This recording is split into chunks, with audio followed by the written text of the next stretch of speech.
नमस्कार दोस्तों, स्वागत है आपका हमारे YouTube चैनल में। जैसा कि पिछली क्लास में हमने पढ़ा था, विकारी शब्द पढ़ रहे हैं हम लोग। और विकारी शब्द में पहला हमने पढ़ा था संज्ञा। 4 विकारी शब्द होते हैं: संज्ञा, सर्वनाम, विशेषण और क्रिया। तो आज जो हम पढ़ने वाले हैं दूसरा विकारी शब्द सर्वनाम पढ़ेंगे, और बहुत अच्छे से हम लोग समझने वाले हैं सर्वनाम। सर्वनाम देखिए, अब सर्वनाम है क्या, सर्वनाम की जरूरत क्यों पड़ी? ठीक है, जैसे संज्ञा, संज्ञा दुनिया के सब नाम संज्ञा है, और अगर संज्ञा के स्थान पर सर्वनाम का प्रयोग होता है उसे कहते हैं हम सर्वनाम। जिन विकारी शब्दों का प्रयोग संज्ञा के स्थान पर हो उसे हम सर्वनाम कहते हैं। लेकिन सर्वनाम की जरूरत इसलिए पड़ गई क्योंकि बार बार संज्ञा शब्दों का प्रयोग करने से संज्ञा शब्द अप्रभावी ना हो, इसीलिए किसका प्रयोग किया गया है? सर्वनाम का प्रयोग किया गया। ठीक है, और सर्वनाम की परिभाषा यही है कि संज्ञा के स्थान पर, किसके स्थान पर? संज्ञा के स्थान पर, संज्ञा के स्थान पर प्रयोग होने वाले, संज्ञा के स्थान पर प्रयोग होने वाले विकारी शब्दों को क्या कहते हैं? हम लोग सर्वनाम कहते हैं। ठीक है, और सर्वनाम के भेद कितने हैं? सर्वनाम के भेद होते हैं 6। जैसे कि हमने पढ़ा था, संज्ञा के भेद कितने पढ़े थे हमने? 5, और सर्वनाम के कितने हो गए? 6। तो सर्वनाम के 6 भेद हम ऐसे याद कर सकते हैं। देखिए, अनाप शनाप, अनाप शनाप करके याद कर सकते हो आप लोग। ठीक है, थोड़ा ट्रिकी है। ठीक, तो जैसे आप याद कर सकते हैं इससे अनिश्चयवाचक सर्वनाम, अनिश्चयवाचक सर्वनाम। दूसरा आप याद कर सकते हैं निश्चयवाचक सर्वनाम। ठीक, तीसरा याद कर सकते हो आप प्रश्नवाचक सर्वनाम, और उसके बाद याद कर सकते हो हम संबंध, संबंधवाचक सर्वनाम। ठीक है, और उसके बाद याद करेंगे हम निजवाचक सर्वनाम, निजवाचक सर्वनाम, और उसके बाद हम पढ़ेंगे पुरुषवाचक सर्वनाम। यह है सर्वनाम के 6 भेद।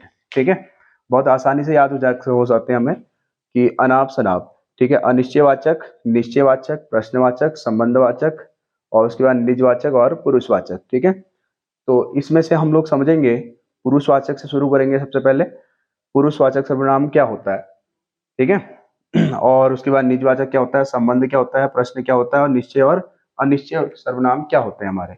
तो सबसे पहले शुरू करते हैं हम लोग। सबसे पहले पढ़ना शुरू करते हैं पुरुषवाचक सर्वनाम।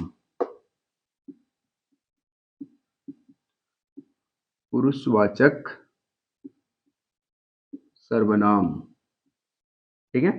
पुरुषवाचक, पुरुष का अर्थ यहाँ होता है कथन, पुरुष का अर्थ होता है कथन। ठीक है, तो पुरुषवाचक सर्वनाम को पढ़ने से पहले पुरुषवाचक को ये समझना है पुरुषवाचक सर्वनाम कितने भागों में बांटा जाता है। ठीक है, पुरुषवाचक सर्वनाम को हम बांटते हैं, देखिए, 3 पुरुषों में। कितने पुरुषों में बांटेंगे इसे? 3 पुरुषों में बांटेंगे। जैसे पहला पुरुष, इसमें हम पढ़ेंगे पुरुषवाचक सर्वनाम में पहला होगा हमारा उत्तम पुरुष, दूसरा है मध्यम पुरुष, और तीसरा होता है अन्य पुरुष। अन्य पुरुष सर्वनाम। ठीक है, पुरुषवाचक सर्वनाम के कितने भेद हैं? पुरुषवाचक को फिर से हमने बांटा है 3 भागों में, उत्तम पुरुष, मध्यम पुरुष और अन्य पुरुष। ठीक है, देखो, उत्तम पुरुष का मतलब होता है कहने वाला, जो कहता है, कहने वाले के लिए प्रयोग होता है उत्तम पुरुष। ठीक है, जो उसको सुनता है वो मध्यम पुरुष, और जब किसी तीसरे की बात हो रही है, कोई तीसरे की बात हो रही है, उसे कहते हैं अन्य पुरुष। ठीक है, तो आप इसके सर्वनाम शब्द होते क्या है, आइए जानते हैं कैसे सर्वनाम शब्दों में इसका प्रयोग करेंगे। उत्तम पुरुष में होता है मैं और हम। जैसे ये कहने वाला है, या तो ये क्या बोलेगा, मैं अपने लिए बोलेगा, या तो फिर समूह में बोल रहा है, सभी के लिए बोल रहा है, तो हम। ठीक है, तो क्या क्या होता है इसमें, मैं और हम। मध्यम पुरुष में क्या आएगा, देखिए, अगर हमसे छोटा है हम उसे तू कह सकते हैं। ठीक है, हमसे छोटा हो और एक वचन में हो उसे हम क्या कहेंगे, हमसे छोटा हो और साथ में किस में हो, एक वचन में हो, तो उसे हम क्या कहेंगे, कह सकते हैं तू। ठीक है। और अगर समूह में हो, देखिए अगर छोटे हो हमसे और फिर समूह में हो, यानी बहुवचन का बोध करा रहे हो, बहुत सारे हो, तो उन्हें हम तुम कह सकते हैं। ठीक है। और अगर किसी को आदर देना है, आदर सूचक प्रयोग करना है, तो आप का प्रयोग कर सकते हैं। आदर सूचक, ये तो होता है आदर सूचक। ठीक है।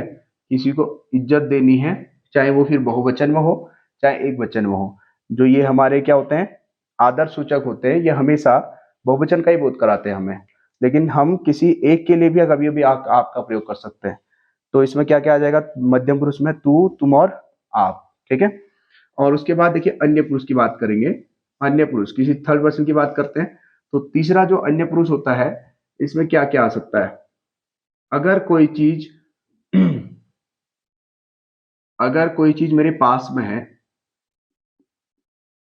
पास में है, ठीक है, तो उसे हम यह कह सकते हैं, यह कह सकते हैं, और साथ में पास में हो और एक वचन में हो, तब उसके लिए यह का प्रयोग हो सकता है। और कोई चीज हमारे पास में हो, पास में हो और बहुवचन का बोध करा रहे हो, तो उसे हम ये कह सकते हैं। ठीक है। और कोई चीज हमसे जब दूर हो, हमसे दूर हो और एक वचन का बोध करा रहे हो, उसके लिए हम प्रयोग कर सकते हैं वह। ठीक है। और अगर कोई हमसे दूर है और वे का प्रयोग करेंगे, कोई दूर हो और बहुवचन का बोध कराए, तो उसे कहते हैं हम वे। ठीक। और उसके बाद यदि हमें दूर कोई हो हमसे और उसे हम आदर दे रहे हो, तो आदर हेतु एक तो दूर के लिए और फिर साथ में आदर हेतु किसका प्रयोग किया जाता है, आदर में वो का प्रयोग किया जाता है। ठीक है। तो ये होता है हमारा क्या, अन्य पुरुष। तो तीन पुरुषवाचक सर्वनाम होते हैं। पुरुषवाचक सर्वनाम कितने होते हैं, तीन। ठीक है।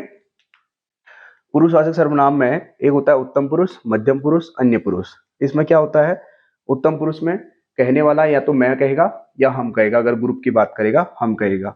तो मध्यम पुरुष कौन है, जो सुन रहा है हमारी बातें, उसे हम तू भी कह सकते हैं, तुम भी कह सकते हो और आप भी कह सकते हैं। ठीक है। उसके बाद क्या होता है अन्य पुरुष में, यह वह ये वे वो। ठीक है।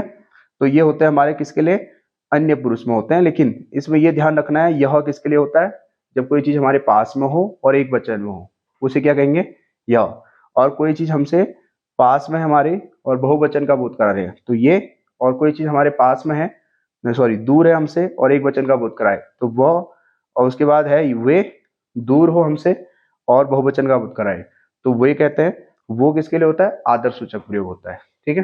तो ये रहा हमारा क्या, पुरुषवाचक सर्वनाम। जैसे कि एक उदाहरण से आप समझ सकते हैं, जैसे एक उदाहरण से समझ सकते हो, वह लड़का ईमानदार है, वह लड़का ईमानदार है। ठीक है। अब आपसे ये दे दिया और कहा गया इसमें बताओ कौन सा सर्वनाम है। ठीक है। तो अब यहाँ पे देखिए, वह लड़का ईमानदार है, वह हमसे दूर है और साथ में एक वचन में है, तो हम वह का प्रयोग कर रहे हैं इधर। ठीक है।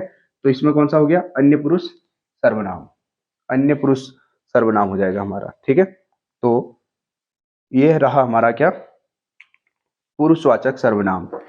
अगला सर्वनाम, तो ये है हमारे सारे के सारे सर्वनामों के, कौन से सर्वनाम, पुरुषवाचक सर्वनाम के भेद। सब ये शब्दों का प्रयोग कर सकते हैं हम इसमें। दूसरा है निश्चयवाचक सर्वनाम। दूसरा आता है हमारा निश्चयवाचक सर्वनाम।